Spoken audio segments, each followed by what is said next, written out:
क्या हुआ? मौत को इतना नजदीक देखने से पांव कांपने लगे। एसीपी आज तक अपनी मौत को अपनी हथेली पर लेकर ही चला है, समझे? मौत से कभी डरा नहीं है वो। इतनी बड़ी बड़ी बातें हैं, अब बातों का वक्त नहीं है, अब एक्शन का वक्त है। कूदो एसीपी, छलांग लगाओ। 1 मिनट, लेकिन तुम पर कैसे विश्वास कर सकता हूं कि मेरे कूदने के बाद तुम इन तीनों को छोड़ दोगे? तुम्हारे पास और कोई चारा भी नहीं। कूदो एसीपी।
ये शो देखते वक्त तो पेट के दर्द की दवा साथ में रखनी चाहिए।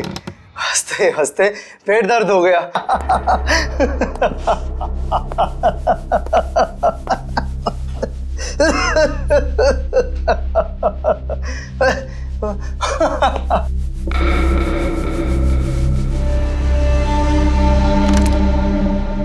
कौन है ये? प्रमोद, कौन है ये? बहुत खुशकिस्मत हो तुम। मौत से कुछ पल पहले इतनी हंसी और इतनी खुशी हर किसी को नसीब नहीं होती। कौन हो तुम? अंदर कैसे आए? मौत को अंदर आने के लिए किसी न्योते की जरूरत नहीं पड़ती है।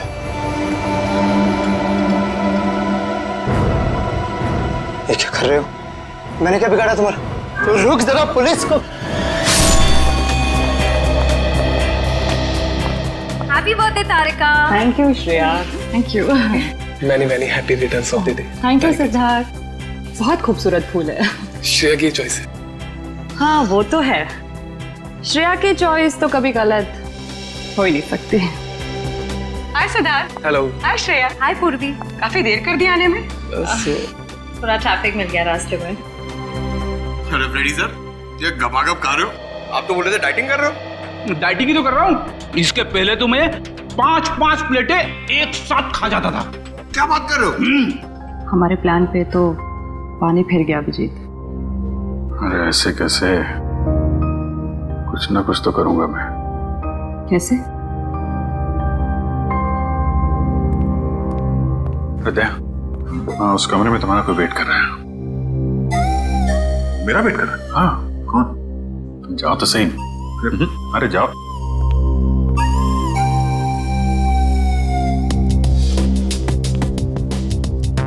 हे सिद्धार्थ, वो तुम्हें मेरी जासूसी नॉवेल्स की कलेक्शन देखनी थी ना? चलो दिखाती हूँ। चलो श्रेया। अरे कभी तो श्रेया को अकेले छोड़ो। ऐसी कोई बात नहीं है ना?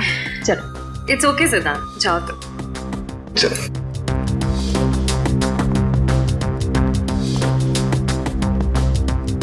अरे श्रेया, तुम यहाँ? वहाँ कमरे में कोई तुम्हारा वेट कर रहा है। कौन? अरे जाओ देखो तो सही। अरे सर,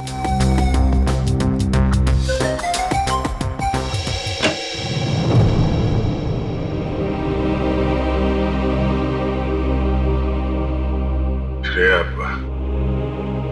अच्छा किया तुम सिद्धार्थ को अपने साथ यहाँ ले आई। I am very sorry. उस दिन मैंने आपके साथ बहुत बुरा बिहेव किया था।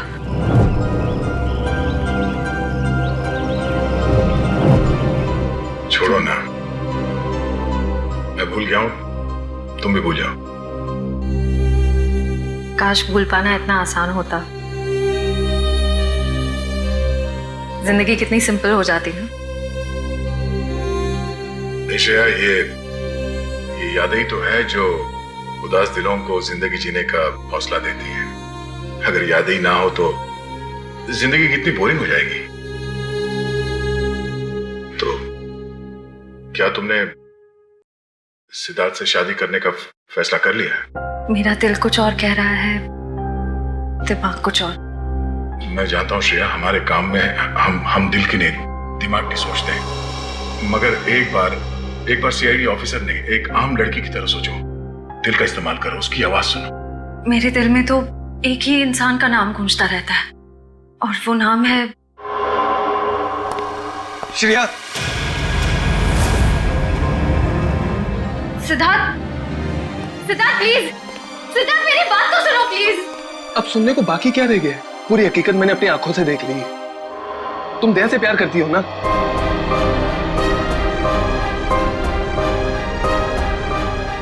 सिद्धार्थ, मैं इस बारे में तुमसे बात करने वाली थी। की क्यों नहीं? सिद्धार्थ, काम इतना होता है, मौका ही नहीं मिला मुझे। मौका नहीं मिला? I just can't believe I heard that. Siddharth please मेरी बात तो सुनो। ये इतना आसान नहीं होंगे। अपने आपको मेरी जगह रखकर तो सोचो, फिर पता चलेगा मैं किस अग्नि परीक्षा से गुजर रही हूँ।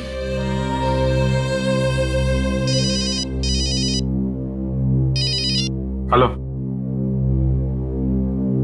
कौन? सर, दोनों पति पत्नी थे, प्रमोद और शांति। सर, हमने कभी सपने में भी नहीं सोचा था कि हमारे होटल में ऐसा कुछ होगा। एक मिनट, आप बाहर खड़े रहिए।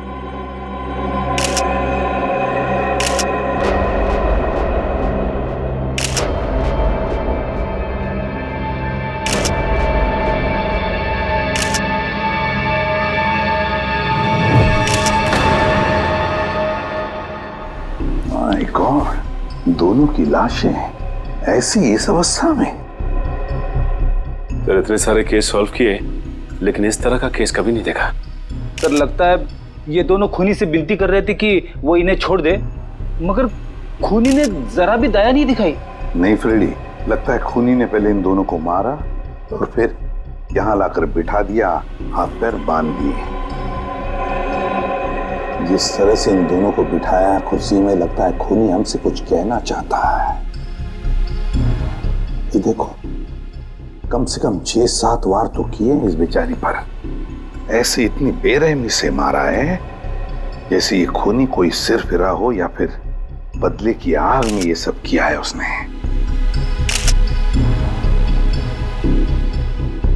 My God. सर, इस प्रमोद की पीठ पे भी वार किया गया है।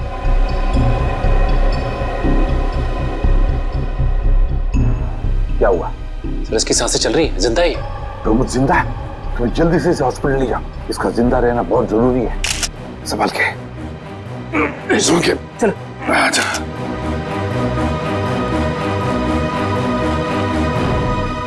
एक बात बताओ, ये खूनी अंदर आया कैसे? किसी ने देखा कैसे? नहीं सर, ये सब रात में हुआ सर, और रात के वक्त इसकी ड्यूटी रहती है सर, इससे पूछिए आप।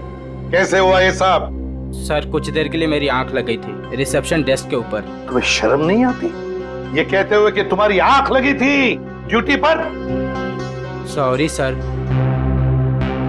एक बात बताओ, ये दोनों प्रमोद और शांति कब से रह रहे तुम्हारे होटल में? सर, पिछले 6 दिनों से रह रहे थे, और आगे भी 1 महीने रहने का प्लान था सर। क्यों, कुछ बताया इन्होंने? सर, प्रमोद जी की नई नौकरी लगी थी, नासिक से इस शहर में नए आए थे, उन्हें अपना घर नहीं मिला, इसीलिए होटल में रह रहे थे सर।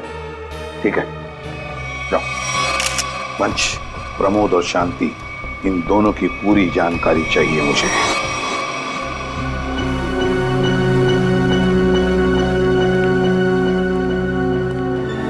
हाँ सचिन, ये प्रमोद कैसा है? सर, डॉक्टर ने ऑपरेशन शुरू कर दिया है, थोड़ी देर में पता चल जाएगा सर। लगता है सचिन, ये खूनी शांति को ही मारने आया था, प्रमोद को नहीं। देखो ना, उसने प्रमोद पर सिर्फ एक ही वार किया और फिर देखा तक नहीं कि वो जिंदा है या मर गया।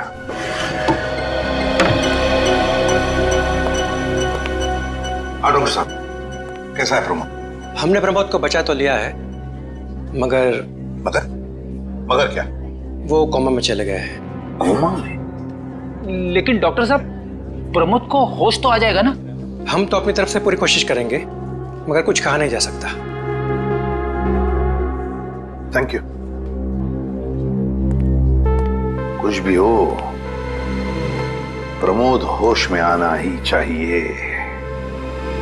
खूनी को सिर्फ प्रमोद ने ही देखा है। डॉक्टर साहब, शांति की लाश से कुछ पता चला? दया, मौत की वजह तो तुम लोगों को क्राइम स्पॉट पे ही पता चल गई होगी। पेट पर चाकू के इतने सारे घाव हैं, उसी की वजह से मौत हो गई बेचारे की। हाँ, वो तो हमें पता चल गया था। उसके अलावा कुछ और? हाँ, एक खास बात। 2 महीने पहले इसका किडनी का ऑपरेशन हुआ था। ये देखो, इसमें फोटो है। किडनी का ऑपरेशन? वंश, पता करो शहर के किस हॉस्पिटल में शांति के किडनी का ऑपरेशन हुआ था। जैसे और सर, वो क्राइम सीन पे जो खून मिला था वो शांति और प्रमोद का ही है। खूनी ने खून करने से पहले एक एक कदम फूंक फूंक कर रखा है। हाँ, काफी प्लानिंग की है खूनी ने इस जुर्म को अंजाम देने के लिए। उसे पता था कि ये प्रमोद ऑफिस से कितने बजे वापस आता है, और वो होटल के कमरे में पहुंच गया जब दोनों मौजूद थे। पर सर, अगर उसका मकसद शांति को ही मारना था तो वो तो प्रमोद के आने से पहले ही जुर्म को अंजाम देकर वहां से फरार हो सकता था। हाँ, ये बात तो है। मुझे लगता है खूनी ने प्रमोद के ऊपर सिर्फ एक ही बार वार किया, और वो इसलिए क्योंकि वो चाहता था कि वो कोमा में पहुंच जाए और जिंदा लाश बन जाए। सर, लगता है ये खूनी कोई एक्सपर्ट है जो अच्छी तरह से जानता था कि वार कहाँ पे करना है। सर, वो एक्सपर्ट नहीं, मुझे तो सरफिरा लगता है। वरना मारने के बाद इन्हें प्रार्थना की पोजीशन में क्यों बैठा था? कोई तो गहरा कारण है सबके पीछे जो इस खूनी के अतीत से जुड़ा हुआ है। क्या प्रमोद की बीवी का खून हो गया और प्रमोद कोमा में है? जी हाँ। खैर, अब ये बताइए कि पिछले कुछ दिनों से प्रमोद का स्वभाव कैसा था? क्या वो डरा डरा रहता था या कुछ और अजीब बात? नहीं, ऐसा तो कुछ नहीं था। पर हाँ सर, मैंने उनको काम में बहुत सारी गलतियां करते देखा। साफ साफ बताइए, प्रमोद किस तरह की गलतियां कर रहा था? बेसिक अकाउंटिंग की गलतियां। मुझे तो हैरानी हो रही थी कि इतने काबिल और इतने क्वालिफाइड इंसान ऐसे बच्चों वाली गलतियां कैसे कर सकता है कोई। वो तो अच्छा हुआ कि मैंने उनकी गलती देख ली, वरना पूरी अकाउंट शीट खराब हो जाती। सर, मुझे तो लगता है उन्हें काम आता ही नहीं था। ऐसा कैसे हो सकता है? वो जिस कंपनी से आए थे वो तो बहुत बड़ी कंपनी थी, और कोई भी बड़ी कंपनी किसी ऐसे आदमी को अपने यहाँ नौकरी पर क्यों रखेगी जिसे उसका काम ही नहीं आता हो? अब तो इस प्रमोद की सारी कुंडली निकालनी पड़ेगी। तो पति पत्नी प्रमोद और शांति एक नंबर के धोखेबाज थे। इनके सारे सर्टिफिकेट्स और डॉक्यूमेंट्स नकली हैं। स्कूल और कॉलेज हर जगह के। ऐसी क्या वजह हो सकती है जिस वजह से 420 करके ये उस फाइनेंस कंपनी में काम कर रहा था? ये इस प्रमोद को वहाँ काम करके क्या फायदा हो सकता है? इस सवाल का जवाब तो उसी वजह से जुड़ा है निखिल, जिसकी वजह से इस प्रमोद की हत्या की गई। पर वजह जो भी हो, उस वजह का पता तो सीआईडी निकाल ही लेगी। लेकिन सर, हो सकता है इन दोनों का नाम भी नकली हो सकता है। ऐसा भी हो सकता है कि ये दोनों असली प्रमोद और शांति हो ही ना, बल्कि कोई बहरूपिये हों जिन्होंने उन दोनों की जगह ले ली हो सकता है। एक सेकंड। हेलो, हाँ बोल रहा हूँ। हाँ, कौन सा hospital? Okay, thank you so much. क्या हुआ निखिल? हमारा अंदाजा सही निकला। 2 महीने पहले पुणे की मोती हॉस्पिटल में इस प्रमोद की पत्नी का एक ऑपरेशन हुआ था। वहाँ प्रमोद की पत्नी का नाम शांति नहीं बल्कि विनीता लिखा हुआ है। विनीता? मोती हॉस्पिटल, पुणे।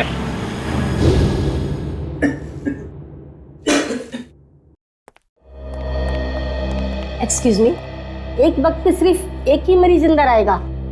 हम लोग सीआईडी से। सीआईडी? मगर यहाँ मुजरिम कौन है? इसी की तलाश है हमें।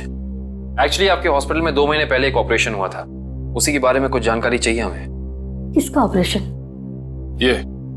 ये दोनों आपकी हॉस्पिटल में आए थे? ये तो मिसेस विनीता कुमार हैं। हाँ, मिसेस विनीता कुमार। और ये इनके पति, इनकी मौत हो गई? जी हाँ, विनीता कुमार का खून हो चुका है और उनके पति प्रमोद अब कोमा में है। डॉक्टर, ये बताइए कि मिसेस विनीता कुमार ने किडनी का ऑपरेशन कराया था ना? जी हाँ। हम उसके मेडिकल रिपोर्ट्स देख सकते हैं? यहाँ पे तो पति का नाम त्रिलोक कुमार लिखा है। मतलब त्रिलोक बन गया प्रमोद और विनीता बन गई शांति। इस पेपर में उनके घर का एड्रेस लिखा हुआ है। चल के पता करें, शायद कुछ पता चल जाए। नहीं निखिल, कोई फायदा नहीं होगा। इनकी पहचानों की तरह इनका एड्रेस भी नकली होगा, देखना। हाँ, हमने इन्हें ऑपरेशन के कुछ रिपोर्ट्स कोरियर की थी, मगर वो कोरियर वापस आ गए थे। डॉक्टर, ये बताइए कि इन्होंने ऑपरेशन का पेमेंट कैश में की थी या चेक से या किसी कार्ड से? इंश्योरेंस के जरिए। इंश्योरेंस? उस इंश्योरेंस कंपनी के कोई कागजात, कोई डॉक्यूमेंट्स हैं आपके पास? हाँ, इसी फाइल में होंगे। गुड।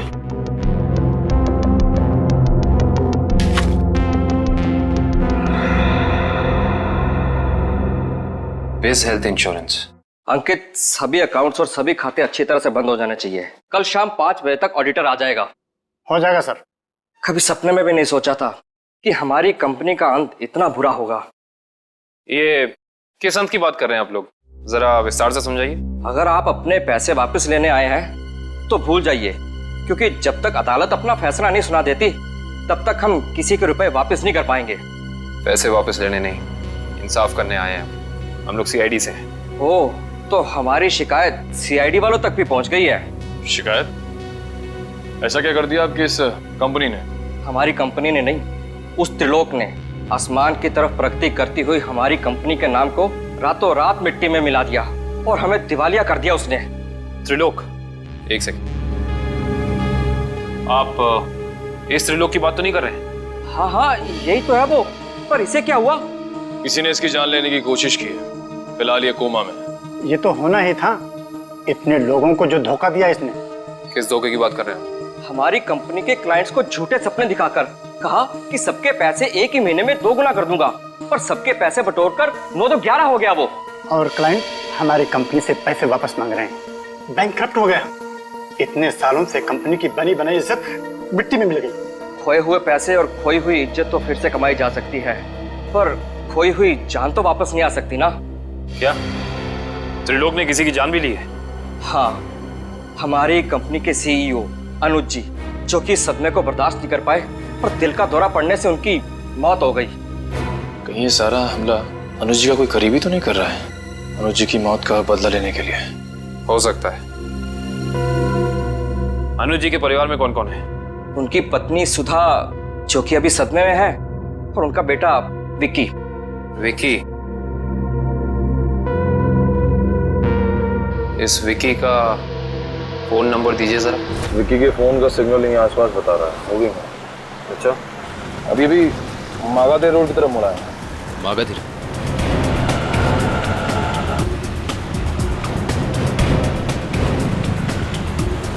देखो सिग्नल में कुछ पता चला?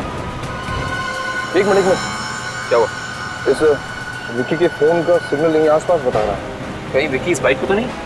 हाँ सर, हो सकता है ये विक्की है। चेक करते हैं।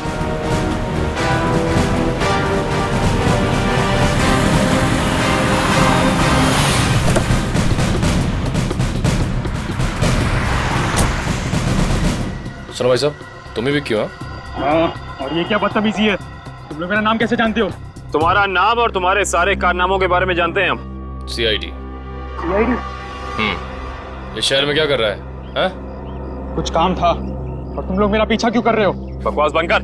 दो खून करके भाग रहा हो, कह रहा है सीआईडी पीछा क्यों कर रही है? मैंने कोई खून नहीं किया है। अच्छा, त्रिलोक और विनीता का खून नहीं किया तुमने? What? त्रिलोक और विनीता मर चुके हैं? ड्रामा बनकर अपना पूरा इतिहास है तेरा हमारे पास। उन दोनों ने तुमसे तुम्हारे पिता को छीना, उसका बदला लेने के लिए तुम यहाँ आए हो उनके पीछे। हाँ, मैं बदला लेने जरूर आया था, पर मैंने उनका खून नहीं किया। देख, सच बोल दे समझा, नहीं अपनी शक्ल नहीं पहचान पाएगा। मैं सच कह रहा हूँ। मैंने किसी तरह उनके बारे में पता किया। मैं उनके होटल भी गया था, मगर जैसे मैं उनके कमरे की तरफ जा रहा था, मैंने उनके कमरे में एक आदमी को जाते हुए देखा। कौन सा आदमी था वो? उसके चेहरे को ठीक से देख नहीं पाया मैं। तुम्हें जो भी याद है, जितना भी याद है, साफ साफ बताओ। कद लगभग 6 फीट, ओवरकोट पहना हुआ था उसने, और उसके बाल लंबे थे यहाँ तक। और उसने एलिगेटर शूज पहने हुए थे। Alligator shoes? हेलो, एक और खून?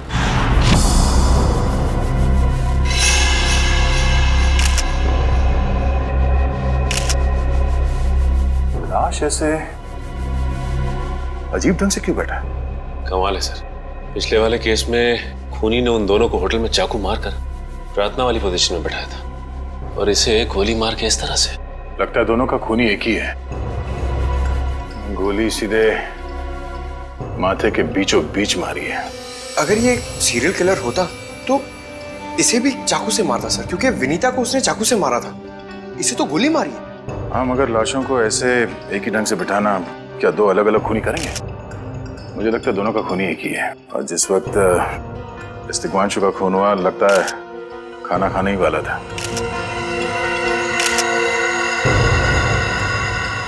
तो यहाँ पे दूसरी प्लेट भी पड़ी है। कहीं ऐसा तो नहीं कि ये तिग्मांशु की बीवी के लिए थी? मैम सब तो एक हफ्ते के लिए गाँव गई हुई है, एक हफ्ते के बाद लौटेगी। तो क्या घर में कोई और आदमी था जिसके लिए तिग्मांशु ने एक और प्लेट में खाना डाला? नहीं साहब। अच्छा, जब तुम घर वापस आए उस वक्त ये दरवाजा खुला था या बंद था? नहीं साहब, बंद था। तो फिर तुम घर के अंदर कैसे आए? साहब ने एक चाबी मेरे पास भी दे रखी है। जो कोई भी था, ऐसा लगता है कि तिग्मांशु उस आदमी को जानता था। एक काम करो सचिन, पंकज, घर की अच्छी तरह से तलाशी लो, देखो कुछ मिलता है क्या।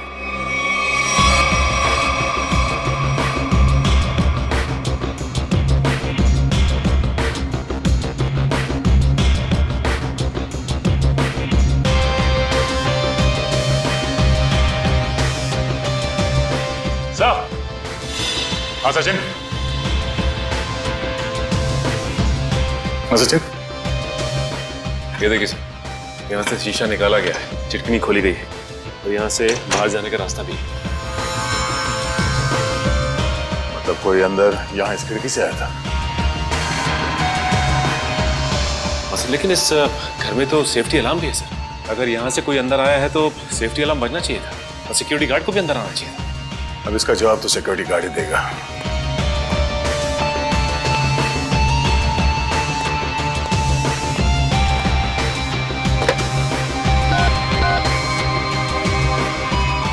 Hello security.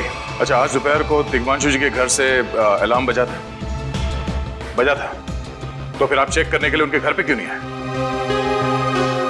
ओ आई सी, पिछले हफ्ते भी? ठीक है, थैंक यू। क्या बोला सर ये सिक्योरिटी वाला? सिक्योरिटी का कहना है कि अलार्म बजा था और उन लोगों ने घर में फोन भी किया, तो तिग्मांशु जी ने कहा कि गलती से अलार्म बज गया, इसलिए वो लोग ऊपर नहीं आए। सर, हो सकता है तिग्मांशु ने मजबूरी में कहा हो, खूनी ने उसके सर पे गन तान दी हो। कुछ कह नहीं सकते। बात करते वक्त अगर थोड़ी सी भी टेंशन हो आवाज में तो ये सिक्योरिटी वाले तुरंत भाप लेते हैं। दरअसल पिछले हफ्ते भी तिग्मांशु के घर से अलार्म बजा था और जब सिक्योरिटी वालों ने फोन किया था तो तिग्मांशु ने यही कहा था कि गलती से बच गया। सर, ये खूनी काफी चालाक लगता है, खेल खेल रहा है। देखते हैं, जरा देखो इस घर में कुछ और मिलता है क्या। खूनी ने कोई ना कोई सुराग जरूर छोड़ा होगा, चेक करो।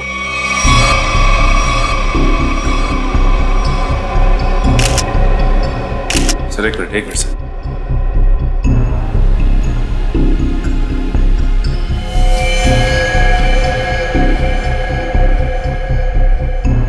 ये देखिए सर, खून।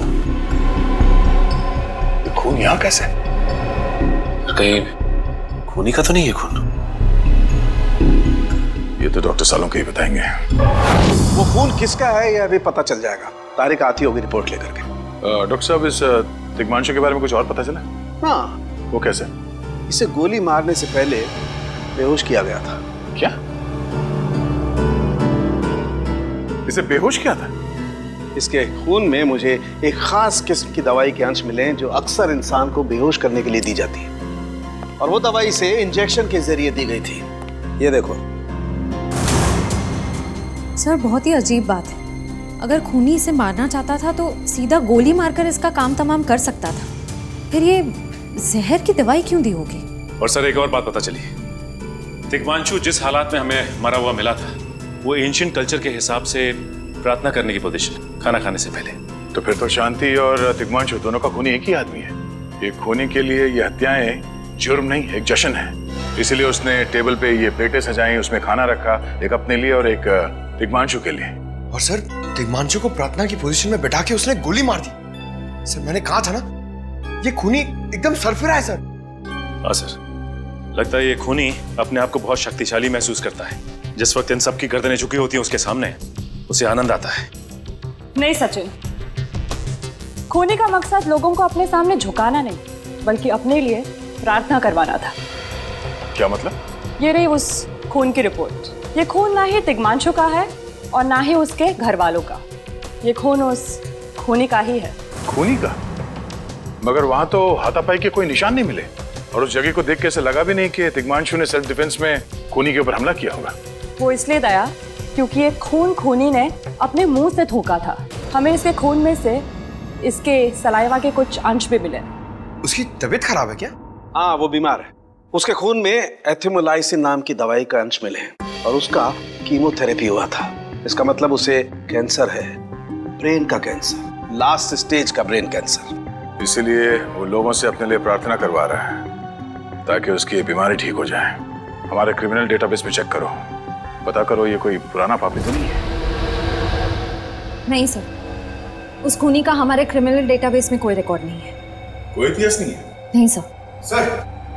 सर, तिग्मांशु की पूरी कुंडली निकाल के लाओ सर। प्रमोद की तरह इसकी पहचान भी नकली है। व्हाट? हाँ सर, ये देखिए, उसका असली नाम राकेश है और जिस तरह प्रमोद को 420 की आदत थी, ठीक उसी तरह राकेश भी भोली भाली लड़कियों को फंसाता था शादी के झांसे में। कई लड़कियों ने आत्महत्या की है इस तिग्मांशु और राकेश के चक्कर में। हाँ सर, शादी के बाद उनके पैसे लेके ये गायब हो जाता। सर, इसका मतलब खूनी ने 2 ऐसे लोगों को मारा जो पहले से मुजरिम थे। शायद उसने सोचा होगा कि मरने से पहले कुछ अच्छे कर्म कर लूं। नहीं श्रेया, जरूर कोई रिश्ता रहा होगा उसका इन दोनों अपराधियों के साथ। पता करो इन दोनों अपराधियों का केस किस पुलिस स्टेशन में फाइल किया गया था? सर, ब्रेन कैंसर के जितने भी पेशेंट्स हैं शहर में, उन सबकी लिस्ट मिल गई है सर। कुल मिला के ऐसे 50 पेशेंट्स हैं, जिसमें से 10 पेशेंट्स ऐसे हैं जो कैंसर की लास्ट स्टेज पे हैं। उनमें से 4 औरतें हैं, बचे 6। हाँ सर, और इन 6 में से 4 ऐसे हैं जो 70 साल से ऊपर के बुजुर्ग हैं। अब बचे 2, ये उदय और भानु। तुम इन दोनों से मिले? हाँ सर, ये उदय 6 महीने से हॉस्पिटल में है। और भानु? भानु सर 1 महीने से हैदराबाद में। ये कैसे हो सकता है सचिन? अगर वो मुजरिम इसी शहर में है तो कहीं ना उसका इलाज चल रहा होगा ना कहीं से वो दवाई खरीदता होगा। वांची सर, इस शहर में जितने भी केमिस्ट है जहाँ पे ब्रेन कैंसर की दवाइयाँ बेची जाती है, उन सब की लिस्ट चाहिए मुझे। सब पता चल गया। त्रिलोक और राकेश दोनों के खिलाफ एक ही थाने में केसेस दर्ज किए गए थे, जगतपुरी थाने। इस केस का पूरा इतिहास जगतपुरी थाने से ही पता चलेगा। Excuse me. यस। आपकी दुकान पे ब्रेन कैंसर की दवाइयाँ बेची जाती हैं? जी हाँ, हमारी दुकान उन चुनिंदा दुकानों में से है जहाँ ये दवाई आपको मिलेगी। वैसे ये दवाइयाँ बहुत कम लोग खरीदते होंगे नहीं? जी, बहुत महंगी है एक्चुअली। अच्छा, जो लोग ये दवाइयाँ खरीदते हैं उनकी लिस्ट मिल सकती है हमें?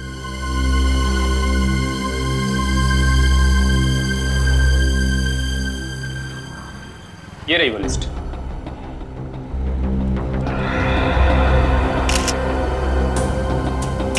तपन, उदय और नितिन, ये तीनों लोग तो उस मरीज की लिस्ट में थे। अच्छा, आपको पूरा यकीन है कि इनके अलावा और कोई नहीं आता ये दवाई लेने के लिए? जी नहीं, लेकिन हो सकता है कोई गैर कानूनी तरीके से ये दवाई खरीद रहा हो। ये दवाइयाँ काफ़ी महंगी है ना, आम आदमी इसका खर्चा नहीं उठा सकता। अच्छा, आप किसी ऐसे आदमी को जानते हैं जो ये गैर कानूनी काम करता है? एक आदमी है, आंद्रे नाम है उसका। प्यार से लोग उसे एंडी कहते हैं। ये जो ज्वाला रोड पे पब्लिक पार्क है ना, अक्सर वहीं मिलता है। कांस्टेबल सुनील। ऐसा? आप सीआईडी से ही हैं ना? हाँ, हमारी बात शायद आप ही से हुई थी। साहब बताइए, कांस्टेबल सुनील आपके लिए क्या कर सकता है? सुनील जी, हाल फिलहाल में इस रिकॉर्ड रूम में कोई चोरी वगैरह हुई थी क्या? चोरी नहीं तो सर, अब यहाँ भला कोई चोरी कैसे करेगा? सुनील, फिर आप एक हेल्प कर सकते हैं हमारी। हमें 2 मुजरिमों की फाइल चाहिए।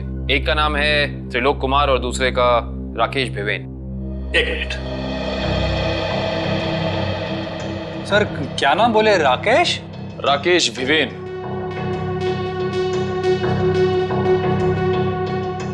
कमाल है, इसकी फाइल तो है नहीं यहाँ। अच्छा, वो दूसरा नाम क्या बोले? त्रिलोक? त्रिलोक कुमार।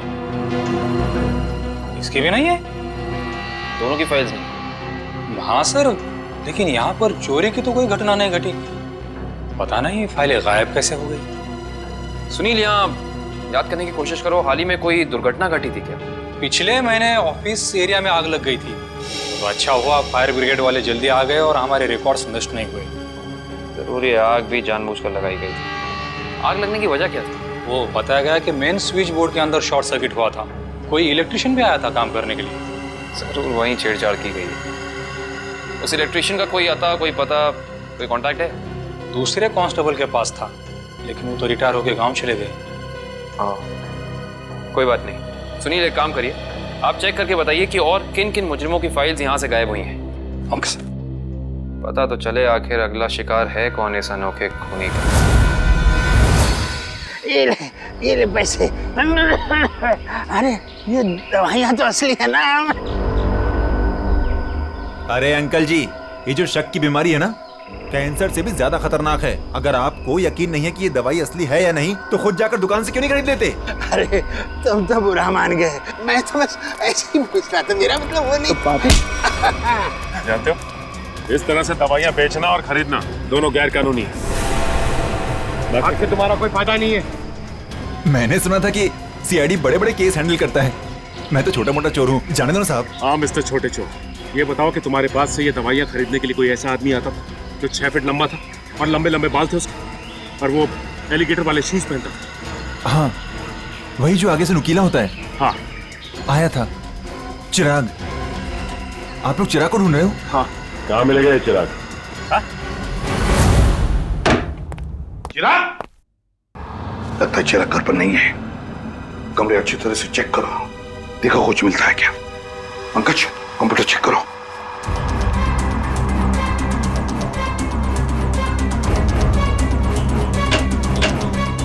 सर, ये देखिए, पूरी अलमारी गन्स और चाकू से भर रखी इस चिराग ने। My God. सर, हाँ, अंदर के कमरे में से ये खून से भरे हुए कपड़े मिले। पुलिस रिकॉर्ड रूम से फोन है। देखो। हेलो जी, कहिए। कौन? संदीप, स्वाधीन और हेमंत। ओके, ठीक है। कौन है ना? सर, त्रिलोक और तिग्मांशु की तरह इन तीनों की फाइल भी चोरी हुई है पुलिस रिकॉर्ड रूम से। मतलब अभिजीत, अब ये चिराग इन तीनों में से किसी एक को मारने वाला है। सर एक सेकंड, ये देखिए सर, इस कंप्यूटर की फाइल में इन तीनों की फाइल है।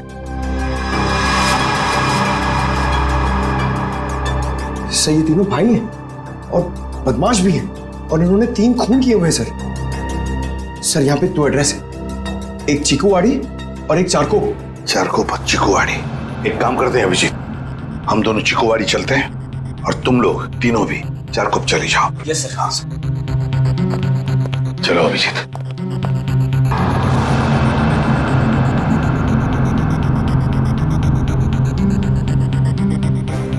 क्या हुआ सर? अभिजीत, ये पेन, ये मेरा पेन है अभिजीत। आपका पेन? यहाँ पे कैसे सर? ये पेन मैंने जग्गा को दिया था, जग्गा को। जग्गा सर?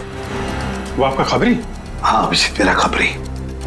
मगर जग्गा तो मर चुका है सर। हाँ अभिजीत, तो मर चुका है, लेकिन जिस खून में तलाशी करने में मदद की थी जग्गा ने हमारी, उस वक्त वो खून भी इसी तरह हो रहे जैसे आज हो रहे हैं। खून करने के बाद लोगों को प्रार्थना की पोजीशन में रखा जाता है। चलते हैं सर। नहीं अभिजीत, क्योंकि अभिजीत जिस तरह से वो खून किए जा रहा है, लगता है मुझे संदेशा भेज रहा है, मुझे मिलना चाहता है अकेले में।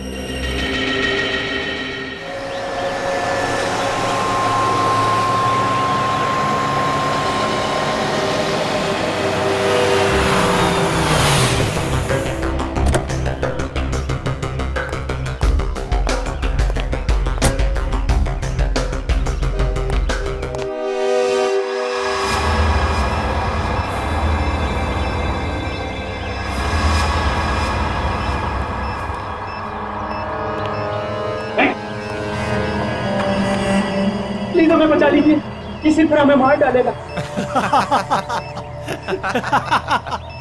घबराओ मत, मैं इसे भी प्रद्युम्न हूं, कुछ नहीं होने दूंगा तुम्हें। इनकी बातों को ज्यादा सीरियसली मत लेना, इन्हें तो झूठे वादे करने की आदत है, और इतनी बड़ी बड़ी बातें करने से पहले एसीपी जरा मेरा इंतजाम तो देख लो। बस रिमोट के इस बटन को दबाना है और ये तीनों हमेशा के लिए बूम, धरती से गायब।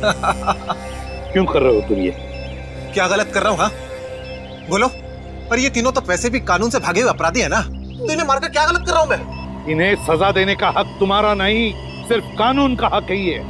बस यही तो प्रॉब्लम है, जब तक तुम कानून में हो कुछ नहीं हो सकता। क्या क्या चाहते हो तुम मुझसे? पहले अपनी ये गन मुझे दो।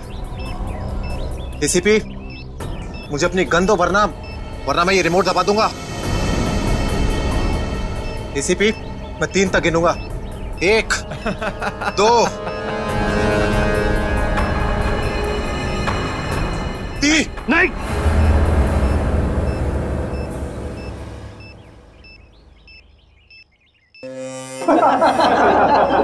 बहुत अच्छे, बहुत अच्छे। तो तुम जानना चाहते थे ना कि मैं तुमसे नफरत क्यों करता हूँ? हाँ। जग्गा खबरी का नाम ध्यान है? याद है मुझे। मैं उन्हीं का बेटा हूँ। पता चल चुका था मुझे। एसीपी, तुमने मेरे पिताजी से वादा किया था ना कि तुम उनका बाल भी बाका नहीं होने दोगे। फिर क्यों नहीं बचा सके उन्हें? बोलो। देखो चिराग, तुम्हारे पिताजी की मौत का बोझ आज भी मेरे दिल पर है। बंद करो ये तुम्हारा नाटक। उस वक्त कहाँ थे तुम, जब मेरे पिताजी की मौत के बाद मैं और मेरी माँ दर दर की ठोकरें खा रही थी? खाने के पैसे तक नहीं थे हमारे पास। तो तुम मेरे पास चले आते, मैं कुछ मदद कर सकता था तुम्हारी। क्या कर लेते तुम? हाँ, सिवाय झूठे वादों के। तुम्हें पता है एसीपी, मुझे कैंसर है, आखिरी स्टेज। और ये इसीलिए क्योंकि मेरी माँ के पास पैसे नहीं थे मेरे इलाज के लिए। मैं तुम्हारा दुख समझ सकता हूँ चिराग, तुम्हारी तकलीफ समझ सकता हूँ, मगर इन तीनों ने क्या बिगाड़ा है तुम्हारा? तुम इन तीनों की जान बचाना चाहते हो? हाँ। तो तुम्हें अपनी बलि देनी होगी। क्या मतलब? मतलब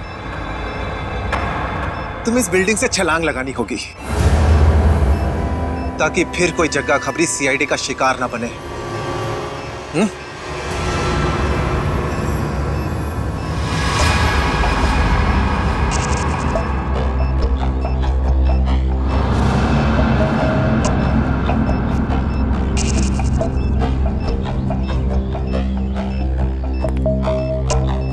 ठीक है, मंजूर है।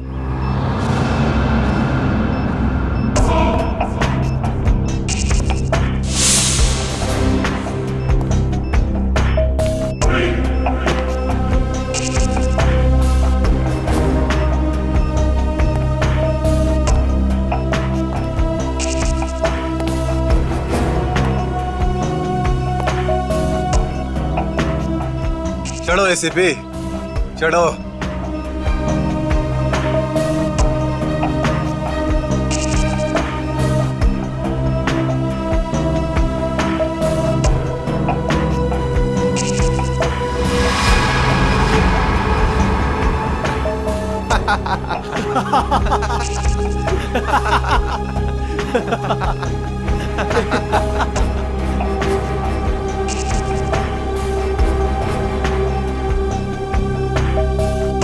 ऊपर जाकर मेरे पिताजी से माफी जरूर मांग लेना।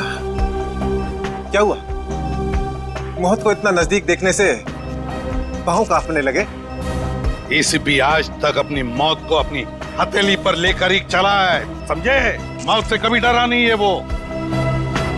इतनी बड़ी बड़ी बातें, अब बातों का वक्त नहीं है, अब एक्शन का वक्त है। कूदो एसीपी, छलांग लगाओ और अपनी ये बेहतरीन जिंदगी को अलविदा कह दो। चलो।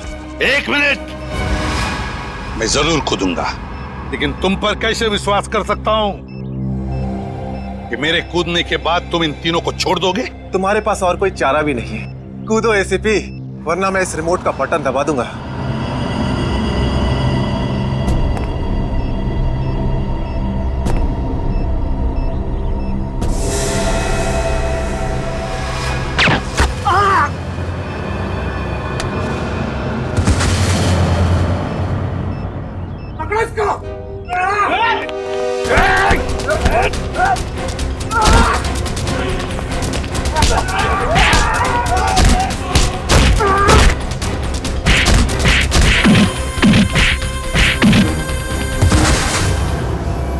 बस मिस्टर चिराग, बहुत चला लिया न्याय की अदालत। सीआईडी का काम सीआईडी को सौंप दो। रेडी? पंकज, उन तीनों के शरीर से बॉम्ब हटा दो, संभाल के। और तुम मेरे दोस्त, मेरा खबरी जग्गा के बेटे लगते ही नहीं, उस बेचारे ने तो अपनी जान कुर्बान की हमारी मदद करने में, कानून की मदद करने में। मगर तुम, लानत है तुम पर, जैसे घटिया काम करने निकले थे। 2 खून किए तुमने। तुम्हें तो शायद फांसी ही होगी, फांसी।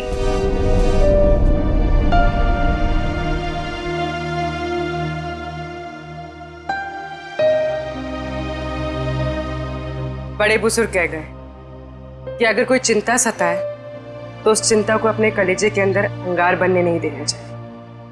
कलेजा जल जाता है। मुझे कोई चिंता नहीं सता रही है।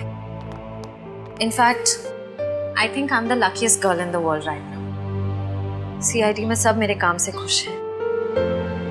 मेरे पास तुम दोनों जैसे दोस्त हैं। मेरी शादी होने वाली है। एक लड़की को और क्या चाहिए होता है? शायद प्यार। प्यार भी तो है ना मेरे पास। मम्मी पापा का प्यार, दोस्तों का प्यार और सिद्धार्थ का प्यार। जुबान की बात दिल से मेल नहीं खा रही है श्रेया। मतलब ये कि दिल की बात जुबान पे लाने का वक्त आ गया है श्रेया। वो श्रेया कहाँ गई? हाँ, जो अपने सारे डिसीजंस खुद लेती थी, जिसे पता था कि उसको अपनी जिंदगी में क्या चाहिए।